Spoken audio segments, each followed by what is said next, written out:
The security guard reached for his radio. At exactly 3:23 p.m. on January 7th, 1973, inside the lobby of the Miramar Hotel in Hong Kong, a situation was developing that no one had anticipated. A young woman had broken through the crowd barrier. She was running directly toward Bruce Lee, screaming something in Cantonese that the security team couldn't quite understand through the chaos. Bruce Lee's bodyguards moved to intercept her, but Bruce raised his hand. One simple gesture. Stop. The bodyguards froze. The young woman kept coming. And what happened in the next 90 seconds would become one of the most private, most protected, most carefully hidden moments in Bruce Lee's public life. Because what she was screaming wasn't a declaration of love. It was a cry for help. And Bruce Lee's response would change her life forever. This is the story of the fan who broke through security. The secret she carried. The conversation that was never supposed to happen. And the reason Bruce Lee's hands were shaking when it was over. This is the meet and greet that became something else entirely. Hong Kong, January 1973. The Miramar Hotel event was supposed to be straightforward. A promotional appearance for Way of the Dragon merchandise. Bruce Lee would sign autographs for 2 hours, pose for photographs, shake hands with fans, and leave. Simple, controlled, predictable.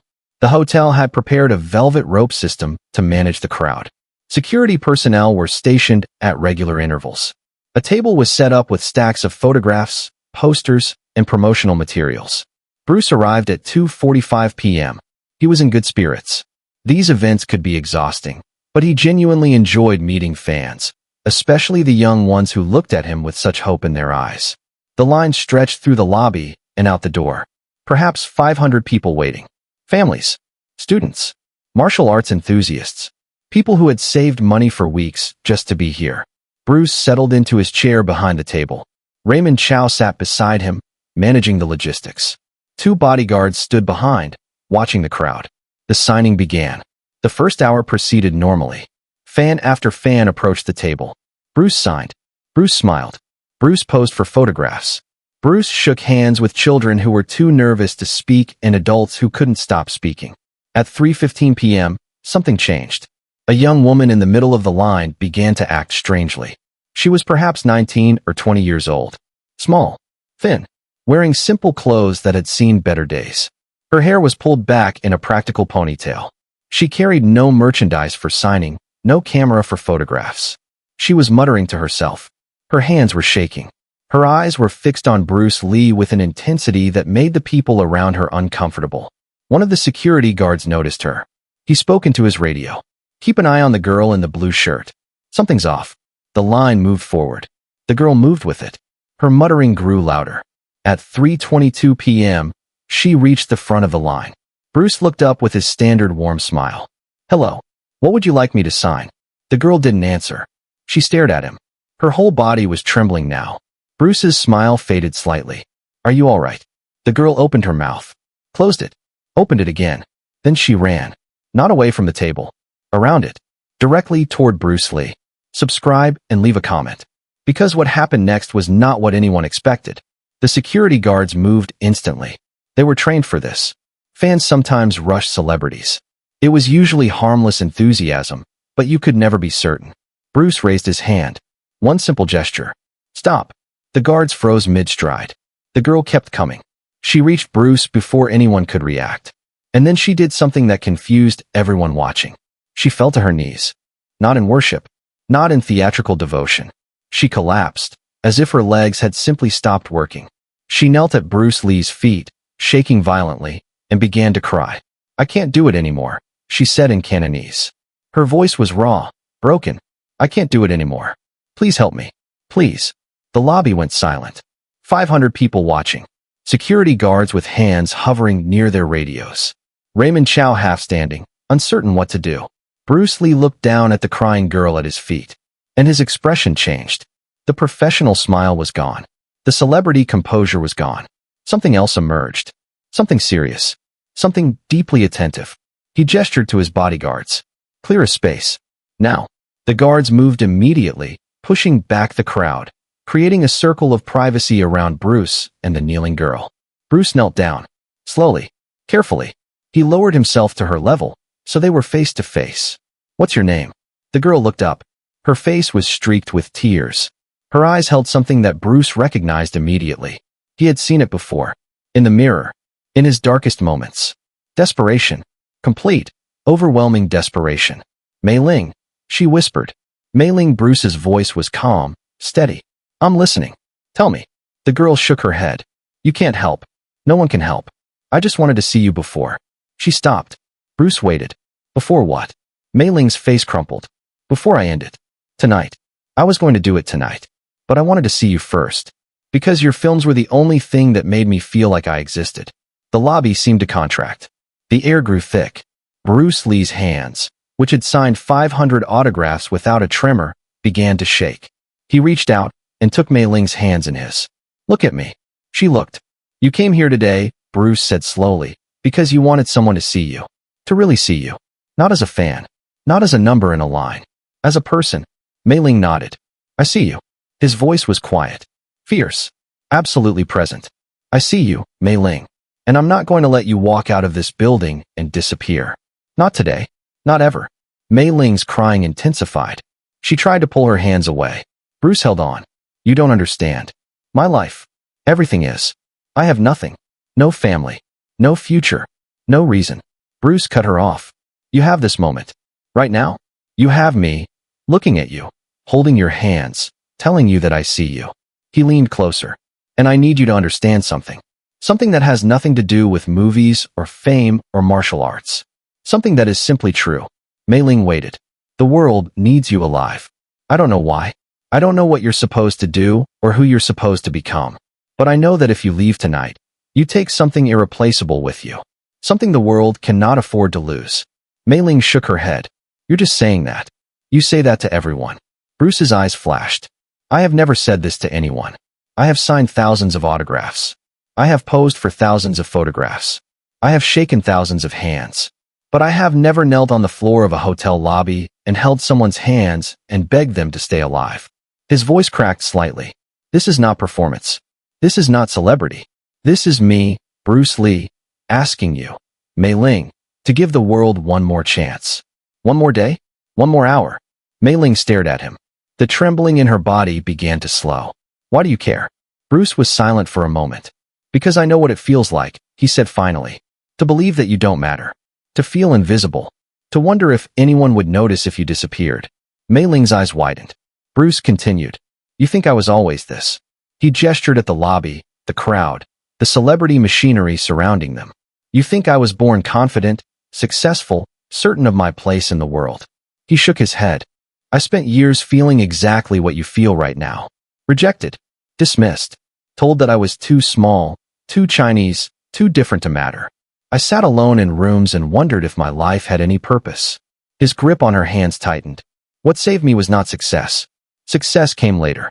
What saved me was one person, at the right moment, who looked at me and said, I see you. You matter. Stay. His eyes locked onto hers. Now I'm saying it to you. I see you. You matter. Stay. Mei Ling was crying again. But different tears now. Not the tears of desperation. The tears of something breaking open. Something releasing. I'm scared, she whispered. Good, Bruce said. Being scared means you want to live. Hold on to that fear. It's the most honest thing you've felt in a long time. He stood up slowly, helping her to her feet. He didn't release her hands. Here's what's going to happen. He spoke with quiet authority. You're going to come with me. We're going to go somewhere private.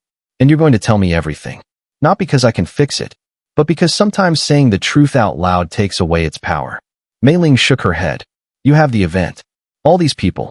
Bruce turned to Raymond Chow. Cancel the rest. Raymond hesitated. Bruce, there are 500 people. Cancel it. Bruce's voice left no room for discussion. Apologize on my behalf. Sign whatever needs to be signed. But I'm leaving now, and I'm taking this young woman with me. Raymond nodded slowly. He had known Bruce for years. He had never seen him like this. The crowd parted as Bruce led Mei Ling through the lobby. Security cleared a path. Photographers snapped pictures that would never be published. Journalists shouted questions that would never be answered. Bruce Lee walked out of the Miramar Hotel at 3:31 p.m., his arm around the shoulders of a girl he had known for 8 minutes. And the 500 fans who had waited for hours watched in confused silence as their hero left them behind for someone who needed him more. share, and subscribe, because the rest of this story was kept secret for decades. Bruce took Mei Ling to a private office in a nearby building. Raymond Chow had connections everywhere. Within minutes, they had a quiet space away from cameras and crowds. They sat across from each other. Bruce ordered tea. He waited for Mei Ling to speak. Slowly, haltingly, she told him her story. She had grown up in poverty in Kowloon-walled city, the infamous urban jungle where law barely reached. Her father had left when she was young. Her mother had died the previous year from illness. She had no siblings, no extended family, no one. She worked in a factory making textiles. 12-hour shifts. Barely enough money to eat. The room she rented was smaller than a closet. She had no friends, no relationships, no hope for anything different. She had started watching Bruce Lee's films 6 months ago. A coworker had taken her to see The Big Boss. Something had changed in her that night. Watching someone who looked like her, who came from poverty like her, who had been dismissed and rejected like her, become powerful, become victorious, become a hero. His films were the only thing that made me feel like maybe I could be something too, she said. Like maybe my life wasn't completely meaningless. But the feeling never lasted. She would leave the theater and return to her tiny room, and the meaninglessness would flood back. She would go to work and the numbness would return. She would look at her future and see nothing except decades of the same. Last week, she had made her decision. She would use her savings to buy a ticket to the meet and greet. She would see Bruce Lee one time, in person, and then she would end her life that night. Bruce listened without interrupting. His tea grew cold. His hands remained steady, but those who knew him would have recognized the tension in his shoulders, the intensity in his eyes. When Mei Ling finished, silence filled the room. Then Bruce spoke. Do you know what the most important moment in any fight is? Mei Ling looked confused. The question seemed strange. No, it's not the knockout. It's not the final blow. It's the moment when you've been hit, when you're on the ground, when everything in your body tells you to stay down. The most important moment is when you choose to stand back up. He leaned forward. Your life has knocked you down. Hard. Repeatedly. It has given you every reason to stay down. And now you're on the ground, wondering if standing up is even worth it. Mei Ling nodded. I can't make your life easier. I can't fix your poverty or bring back your mother or give you the family you never had. But I can tell you something that I know from experience. He paused. Standing back up is always worth it. Not because life gets easier. Sometimes it doesn't. But because every time you stand, you become stronger. You prove something to yourself. You discover that you are capable of more than you believed. He reached into his pocket and withdrew a business card. This has my private telephone number. You will call me tomorrow. And the day after. And the day after that. Every day until you no longer need to. Mei Ling stared at the card. This is me giving you a reason to get through tonight. Tomorrow, you have to call me. Which means tonight, you have to stay alive. One day at a time. One phone call at a time. Until the days add up and suddenly you realize you want to live them for yourself. Not just because someone asked you to. Mei Ling took the card. Her hands were shaking again, but differently now. Why are you doing this? Bruce was quiet for a moment. Because 20 years ago, someone did it for me. And I made a promise to myself that if I ever had the chance, I would do it for someone else. He stood. You're going to leave this room. You're going to go home. You're going to eat something and sleep. And tomorrow morning, you're going to call me. Do you understand? Mei Ling nodded. Say it. I understand. Say what you're going to do. I'm going to go home. Eat something. Sleep. And call you tomorrow morning. Bruce smiled. The first real smile since she had run toward him in the lobby. Good. Now go. I'll be waiting for that call. Mei Ling walked to the door. She paused. Turned back. Mr. Lee. Yes. Thank you for seeing me. Bruce nodded once. Thank you for letting me. Mei Ling called the next morning at 7:15 a.m. She called the morning after that. And the morning after that. For 3 months, she called Bruce Lee's private line every single day. Sometimes they talked for 30 seconds. Sometimes for 30 minutes. Sometimes she just needed to hear his voice say, Good morning, Mei Ling. I'm glad you called. Bruce never missed a call. Not once. Not during filming. Not during press tours. Not during family events. His private phone was always within reach. Always answered on the first or second ring. Mei Ling never knew that Bruce had instructed everyone in his life to never let that phone ring more than twice. Gradually, the calls became less desperate. More normal. They talked about small things. Food. Weather. Films she had seen. books she was trying to read. Bruce helped her find a different job. Better hours. Better pay. A small improvement that made life slightly more bearable. He connected her with people who could help her apply for education programs. Night classes. Skills training. The beginning of a different path. By April, she was calling every other day instead of every day. By May, twice a week. By June, she called to tell him that she had been accepted into a vocational program. She would be leaving the factory, learning a trade, building a future. Bruce Lee wept. Linda found him in his study, holding the phone, tears streaming down his face. What happened? She's going to be okay, Bruce said. The girl from the hotel. She's going to be okay. Linda sat beside him. She didn't ask for details.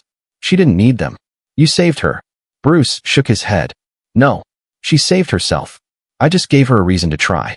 He was quiet for a moment. When I was young, someone did that for me. Gave me a reason. Saw me when I felt invisible.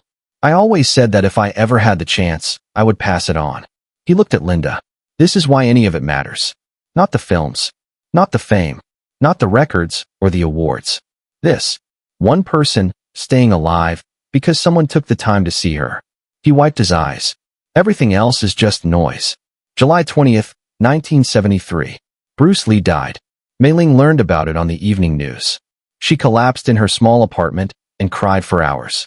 The man who had saved her life was gone. But his voice remained. In her memory. In the 3 months of morning phone calls. In the words he had spoken in that private office. Standing back up is always worth it. Mei Ling stood back up. She completed her vocational training.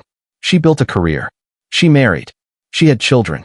She lived a full life that nearly ended in the lobby of the Miramar Hotel in January 1973. She never told anyone the full story. It was too personal, too sacred, too much. But on every anniversary of that day, January 7th, she would light a candle and sit in silence and remember the man who saw her when she was invisible. Thank you, she would whisper, for seeing me. And somewhere, she believed, he could hear her. January 7th, 1973. Miramar Hotel, Hong Kong. A fan broke through security. A hero broke through performance. A life was saved not by fighting, but by stopping, by kneeling, by listening, by saying the only words that ever truly matter. I see you. You matter. Stay. This story is a work of fiction inspired by real-life themes.